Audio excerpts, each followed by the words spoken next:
tashmë zoti Kurti ka pranuar mandatin nga presidentja, i ka edhe 11 ditë për me provu me e bo qeverinë. Unë jam i bindur, siç kam qenë gjithmonë, që nuk ka numra, dhe kjo pastaj ezaurimi i provës së parë e sjell tendimin për provën e dytë, kushdo që mund të ketë shumicë, po nuk duket që ka kushdo tjetër shumicë, dhe kjo pastaj më len me besu që afatet kushtetuese janë të tilla që mund të përfundojnë në zgjedhje diku mes 30 nëntorit edhe 14 dhjetorit, ndoshta me 7 dhjetor.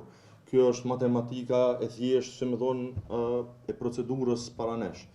Tani, nëse na befason zoti Kurti që nuk kam ndonjë farë besimi që mund ta bëj një gjë të tillë, e bën qeverinë për disa muaj, mesim me shkon zgjedhje në prill.